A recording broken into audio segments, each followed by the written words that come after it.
இன்னைக்கு வந்து வரலட்சுமி நோன்பு. ஆவணி மாத பௌர்ணமிக்கு முன்வரும் வெள்ளியன்று சுமங்கலிகள் மேற்கொள்வது வரலட்சுமி விரதம் சொல்லுவாங்க.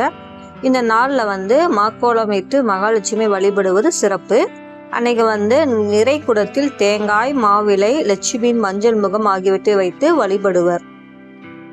ஏன் வரலட்சுமி நோன்பு கொண்டாடுறான்னு சொல்லிட்டு 2 கதைகள் வந்து சொல்லுவாங்க, புராண கதைகள். ஃபர்ஸ்ட் கதை என்னன்னா, சாருமதி என்ற பெண் வந்து கனவுல வந்து லட்சுமி தோன்றி இந்த மாதிரி எனக்கு வந்து பூஜைகள் பண்ணா உன் கனவு நலத்தையும் அதே மாதிரி வீட்டு நலத்தையும் நாட்டுக்கு நல்ல செழிப்பையும் கொடுப்பேன்னு சொல்லியிருக்காங்க. இன்னும் ஒரு புராண கதை வந்து என்னன்னு சொல்லுவாங்கன்னா, பார்வதி தேவி மகாலட்சுமி தேவியை பூலோகத்தில் சென்று பூஜைக்க வேண்டும் என்று சிவபெருமான் கேட்டுக்கொண்டால் அதன்படி பார்வதி தேவி வந்து வரலட்சுமி விரதத்தை கடைபிடித்து மகாலட்சுமியின் அருளை பெற்றதாக சொல்லி இன்னொரு கதையும் சொல்றாங்க புராணம்.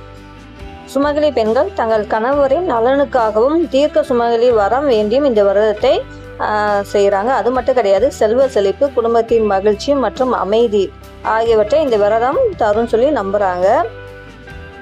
ஏன் வரலட்சுமி நோன்புல வந்து 9 முடிச்சு வந்து போறாங்கன்னா, அஷ்டலட்சுமிகளுடன் வரலட்சுமியும் சேர்ந்து 9 லட்சுமிகள் இருக்கிறார்கள். எனவே 9 நூல் இலைகளாலான 9 முடிச்சுகள் இடப்பட்ட நோன்பு கயிறை பூஜையில் வைத்து கட்டுக்கொள்ள வந்து என்னென்ன பிரசாதம் செய்வாங்கன்னா, வரலட்சுமிக்கு வந்து நைவேத்தியமாக பொங்கல், பாயாசம், அப்பம், வடை, கொழுக்கட்டை, லட்டு, தயிர், பசும்பால், நெய், தேன், கற்கண்டு, ஆரஞ்சு, மாதுளை, விளாம்பழம், மாம்பழம், வாழைப்பழம், திராட்சை என அவரவர் வசதிக்கேற்ற பிரசாதங்களை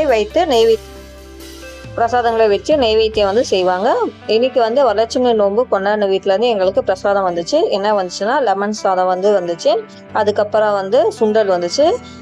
இது வந்து என்னன்னா, கோதுமை ரவா பொங்கல் ரொம்ப டேஸ்டா இருந்துச்சுங்க. இது வந்து எப்படி செய்யணும் ஒரு நாளைக்கு நான் வீடியோ போடுறேன். ஸோ இதெல்லாம் பிரசாதமாகவே வந்துருச்சு.